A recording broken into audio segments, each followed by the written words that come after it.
Куда бежать атеисту, когда его картина мира полностью рушится? Ну, естественно, не в религию же. Что они там могут знать, эти бедуины, которые напридумывали сказки тысячи лет назад? Вот у нас есть наши философы, вот это вот разум. Вот они нам все объяснили. А давайте проверим, что же такого нам объясняет философия и что вообще это такое. И возьмем вашего любимого философа Ницше. Он постулирует, что существует воля к власти. Всепоглощающая, всепожирающая воля, требующая экспансии, которая убила Бога. То есть Бог мертв. Осталась только эта воля к власти. Это у нас получается фундаментальный организующий принцип его философской модели. Многие из вас сейчас начнут кричать: Ницше, это гораздо больше, чем воля к власти. Это же рождение трагедии и звука музыки. Это же другие работы. Вот его основная, известная на весь мир работа, которая красной нитью проходит через все его философские труды. Да, вы правы, в рождении трагедии и звука музыки эта идея еще не звучит, потому что это его раннее творчество. Вот у нас есть этот организующий принцип, это воля к власти. Она движет человеческим развитием, человеческой цивилизации. Любые войны — это проявление этой воли. А вот так называемая мораль, которая есть у всех людей, по Ницше, это пережиток прошлого. Это вот та христианская мораль, которая придумана была самими людьми, слабыми людьми, которую человек должен превозмочь, превзойти. То есть он должен убить в себе слабость, убить в себе сожаление и, как пишет сам Ницше в «Антихристе», слабого толкнуть. Потому что так он проявит вот эту волю, так он проявит себя властителем планеты, истинным римлянином, а не вот этим вот слабым по Ницше, отмирающим, догматическим христианином. Вот у нас есть эта воля к власти. Теперь давайте вообще по выводу к наилучшему объяснению ИБЕ проанализируем этот принцип. То есть, с одной стороны, модель действительно довольно-таки экономна. То есть мы вводим всего одну сущность, из которой потом логически выводится так называемый сверхчеловек. То есть сверхчеловек по Ницше — это человек, который преодолел свою мораль, свою слабость, проявил вот эту вот истинную волю к власти в себе. По Ницше дается фальсифицируемое предсказание о том, что сверхчеловек будет править планетой в будущем. Это предсказание, как мы видим, даже близко не осуществилось. Более того, государства, так сказать, заигрывающие с этой идеей, в 20 веке были уничтожены. То есть в 21 век пришла другая идея либеральная, совершенно несозвучная с этими идеями Ницше. Хотя определенная достижительность, вот это вот мотив хождения по головам, пробивания любой ценой, он от ницшеанской философии, конечно, остался в 21 веке, перешел в него. Ну так вот теперь самое главное. У нас есть тонкая настройка Вселенной. Как нам воля к власти вообще объясняет тонкую настройку? Объясняет ли она ее вообще? Вот мы видим константы, которые идеально подогнаны друг к другу. Меняешь один, и сразу же у нас вся система рушится и не может существовать. Как это объясняет воля к власти? Видим ли мы пожирание всего живого? Видим ли мы вообще какое-то столкновение? В чем выражается воля к власти на квантовом уровне? Видим ли мы какие-то процессы, похожие на волю к власти в космосе? Ответ нет. То есть абсолютно никакого эмпирического подтверждения этой философской модели мы не наблюдаем. Поэтому, несмотря на то, что она онтологически очень экономная, она просто элементарно не объясняет реальность. Единственное, что она объясняет, да, она объясняет внутренний конфликт человека с самим собой, но совершает инверсию этой логики. То есть по Ницше мораль — это плохо, а вот эгоцентризм, преодоление, цель оправдывает средства, это вот и есть воля к власти. То есть через инверсию он таким образом разрешает моральный внутренний конфликт. Это, конечно, объясняет социум частично, но не объясняет, почему социум не пришел к этой идее, Почему все цивилизации не пришли к этой идее, если она является истиной? Вот, в общем, что из себя представляет Ницше. И сейчас вы увидите паттерн, который совершают абсолютно все философы. Потому что, если мы возьмем другого немецкого философа Шопенгауэра, а что же делает он? Тоже создает свой фундаментальный организующий принцип. Только у него он называется просто воля. Не воля к власти, а воля. То есть в его понимании, в понимании Шопенгауэра, есть вот огромная вселенская воля, которая просто проявляет себя, и все живое является проявлением, или, как он пишет, представлением этой воли. Вот эта воля во всем. Она в траве, она в воде, она в воздухе, и она в человеке. То есть человек живет согласно этой воле и мучается из-за этой воли. То есть все ваши желания, все ваши привязанности, все ваши цели — это вот страдания, это вот та воля, которая заставляет вас чего-то хотеть. И по Шопенгауэру главная цель человека — это выйти из этого порочного круга, потому что чем больше ты будешь достигать своих целей, тем больше разочарования это будет приносить, и ты никогда не выйдешь из этого колеса, пока сам не откажешься от этих устремлений, сам не заполнишь их там прослушиванием музыки или не выйдешь из этого порочного круга, и только смерть освободит тебя от этой воли. То есть по факту человек проецировал на Вселенную свою депрессию. То есть он сам имел вот это внутреннее убеждение о том, что жизнь бессмысленна, и построил вокруг этого организующего принципа всю свою модель. Что сделал Ницше? Абсолютно то же самое. То есть человек, страдающий болезнями, э, постоянно вынужденный как-то пробиваться в социуме, что-то из себя доказывать, вот он придумывает ту версию Бога, который ему подходит. Вот это вот не тот христианский Бог, который описан в книгах, а вот его личный, по сути своей, Бог. Только он так не называется, он называется воля к власти, потому что Богом его называть негоже. А у этого просто воля. Далее мы идем дальше. Что делает Гегель? Кого конкретно он постулирует? Постулирует так называемый абсолютный дух. Что же такое абсолютный дух? А все что угодно. Почитайте, что Карл Поппер, автор метода научного анализа, писал про Гегеля. Он не оставил от него камня на камне, потому что, согласно Гегелю, абсолютный дух может быть всем чем угодно. Объясняет ли абсолютный дух, например, информацию и ДНК? Вот в человеке найдена ДНК. У каждого человека она уникальна, как будто паспорт у тебя есть в каждой клеточке твоего тела.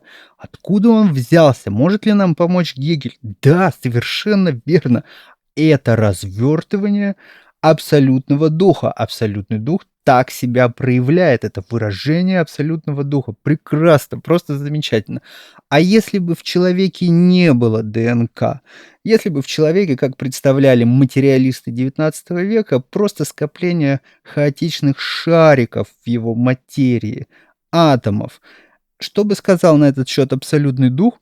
То же самое. Он бы сказал: посмотрите, как здорово! Абсолютный дух проявляет себя в этих шариках. То есть абсолютно любая научная позиция или ее отсутствие, абсолютно любой эмпирический факт объясняется этим абсолютным духом. А это нам говорит что? То, что абсолютный дух абсолютно не фальсифицируем. То есть этот дух объясняет все и ничего. Любой военный конфликт объясняется раскрытием духа. Поражение — раскрытие духа. То есть он просто пожирает под себя все просто. Он может внять в себя абсолютно все. Человек умер — снятие абсолютного духа. Человек проявил себя — раскрытие абсолютного духа. И при этом какая же высшая ценность абсолютного духа? Люди, которые занимаются философией и мыслят. Как сам Гегель. Очень удобно, просто потрясающе. Я философ, я начинаю придумывать себе Бога. Что это за Бог? Ну, это вот абсолютный дух, который считает таких, как я, самыми выдающимися людьми. Просто потрясающе. Теперь самое главное. А как и Шопенгауэр, и Гегель, и Ницше вообще объясняют наличие религиозных текстов с их фальсифицируемыми предсказаниями? Вот там есть очень много таких прогнозов и таких предсказаний, которые, ну, очень сложно списать на культурный вымысел. Что же делают философы? Они их полностью игнорируют. Почему? Потому что эти сообщения неудобны им для их моделей. Абсолютно неудобны. Поэтому это называется когнитивное вытеснение. Когда есть данные, которые ты просто игнорируешь. Вы заняты абсолютно тем же самым на этом канале. Вы не очень любите ролики, которые касаются религиозных тем, вы на них не кликаете. Вы кликаете на те ролики, где рассказывается про науку. То, что не вызывает у вас дискомфорта и неудобной мысли о вероятной необходимости менять всю свою жизнь. У нас есть еще один философ, который делает что? Вводит свой фундаментальный организующий принцип под названием «Мир Ноуменов», или, проще говоря, более сложная версия мира идей Платона. И этот философ — это Кант. Он помещает центр мироздания в вашу черепную коробку. Вы являетесь центром мироздания. Весь мир — это ноуменовская пена. Это вот мир, как будто мир идей, и только ваш разум из этих идей создает феномены, создает смыслы. То есть вы, по сути, это такой 3D-принтер, который сканирует реальность и создает ее под себя. Но вот незадача. Должен быть какой-то категориальный моральный императив. Он должен быть кем-то создан. То есть постулируется Бог, но при этом это Бог, которого вы сами себе придумали, потому что система кантовская вот так вот цепляет герменевтический замочек вот сюда и говорит, что а вот за этот круг выйти нельзя. Познать Бога невозможно, осознать его нельзя, и самое главное, нарушается аксиома каузальной асимметрии. Не Бог создает человека, а вы своим разумом создаете необходимость существования Бога. При этом вот этот моральный императив, который он постулирует, причем, кстати, он его не сразу постулировал, он только позже в своих работах к этому пришел, и его за это многие ругали. Вот этот моральный императив задолго до Канта, за тысячи лет, был, например, описан в Торе. Если вы откроете Тору, то там есть такая концепция, которая называется Ецер Атов, или доброе начало. Это, по сути своей, моральный императив, вложенный Богом в человека. Вот это вот императивное нельзя, вот этот внутренний запрет и отвращение к злу, отвращение к совершению акта зла, требование справедливости. Оно постулируется как созданное Богом. Что же нам предлагает Кант? Полную инверсию этой логики. То есть это в вас уже есть, потому что мир вообще начинается с вас. Он начинается с вашего разума. А как там все это появилось? Ну, не задавайте этих вопросов, потому что природа ноуменов в принципе непознаваема. Все это чистый герменевтический замок в центре философской модели. Философ берет и контрабандой проносит давно уже известные концепции европейскому и советскому, в том числе, обществу. Люди, которые никогда не читали ни Тору, никогда не читали Коран, в котором то же самое доброе начало называется фитра, и точно так же постулируется как заданное, вложенное в человека Богом, запрограммированное Богом. Вот человек первый раз узнает об этом не из оригинального источника, а от Канта. И после этого у него формируется что? Эмоциональная привязанность. Он уже думает: о, этот философ что-то новое открыл, он мне что-то рассказал, он привел кантовский аргумент. Вот это разум. А далее вы начинаете жонглировать вот этими философами, потому что вы на самом деле не следуете ни за кем из них, вы не живете так, как предписывал Кант или так, как писал Шопенгауэр. Вы вот такой Ницше по понедельникам, Шопенгауэр по воскресеньям, когда грустно и ожидаешь, что скоро надо идти на работу. Это вот все вот тот шведский стол, о котором я говорил в предыдущих видео. То есть вам просто нравится ощущать себя умным и образованным. Он читал философов. Посмотрите, он их может цитировать. но вы не задаетесь вопросом, а почему это вообще не объясняет реальность? То есть если бы кто-то из них был прав, наверное, он бы закрыл все вопросы, и все остальные были бы в принципе не нужны. Но почему-то никто из вас не берет вывод к наилучшему объяснению и не проверяет все их концепции. Мы вообще не можем проверить Канта, он вообще никак не сопоставим с научным методом. То есть если он ставит запрет на познание природы, это значит, ты вообще не можешь заниматься наукой в принципе по Канту. То есть он противоречит самому научному подходу. И самое главное, все эти модели не объясняют реальности, они не объясняют проблему зла. Хорошо, ее объясняет Ницше, фокусируется на проблеме зла. Он ее хорошо через инверсию разрешает и переинтерпретирует, а какие-то другие вообще не могут ее объяснить. Или объясняют, как Гегель, все и одновременно вообще ничего. Экзистенциалисты берут принципиально нефальсифицируемый догмат о случайности возникновения мира. Берут его как данность. Мир случайно возник. Дальше уже из этого строят философскую модель, в которой ты сам создаешь себе смысл, который борется вот с этой априорной бессмысленностью. Ну, а как это вообще соотносится с тонкой настройкой Вселенной? Объясните мне. Вот Вселенная тонко настроена, она не похожа на хаос, она похожа на систему.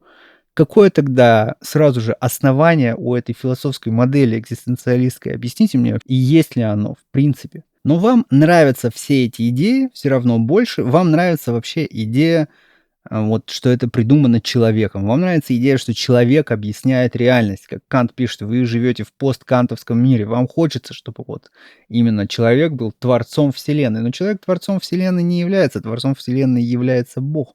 Откуда мы это знаем?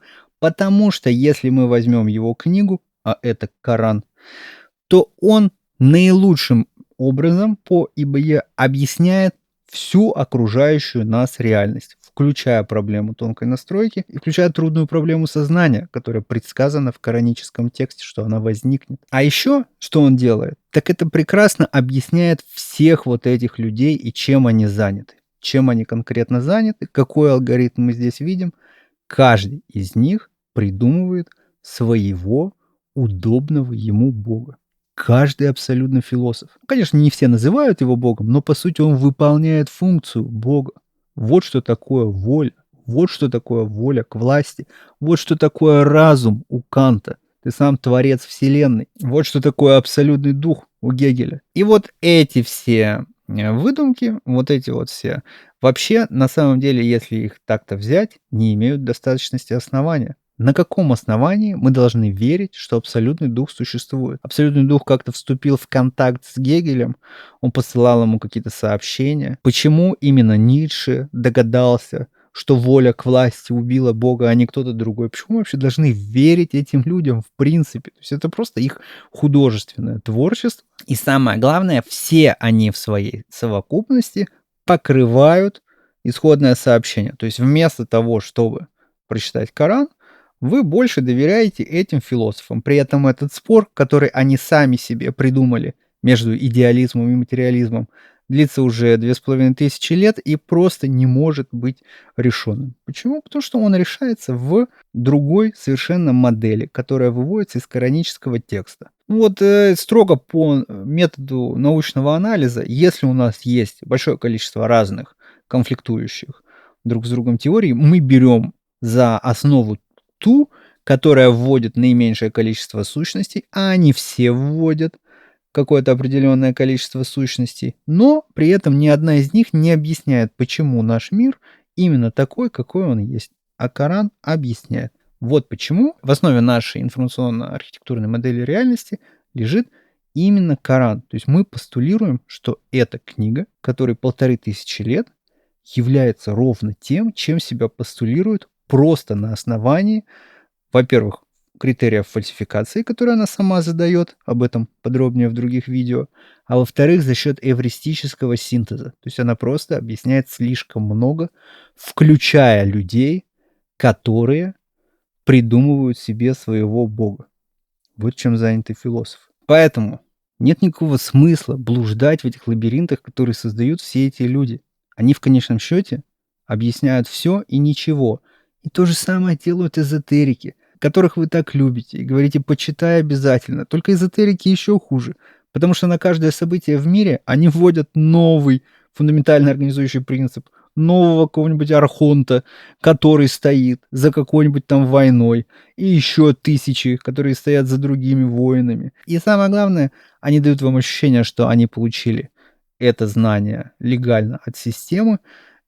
Истинный бог, демиург, вот он умер, а вот есть другой бог, которому вы можете поклониться и получить знания. Вот что такое гностицизм в эзотерике. То есть это получение тайного знания, приобщение к тайному кругу избранных. И внутри религиозных традиций этот же гностицизм точно так же процветает. Ну, вот всё ощущение, что вот эти люди почему-то, каким-то образом, так же, как философы, вот узнали истину. Я очень много этих книжек прочитал. Я осознанно пришел к тому, что эти все модели ровным счетом ничего не объясняют. То есть после того, как я перечитал всю философию, я пришел к исламскому сообщению.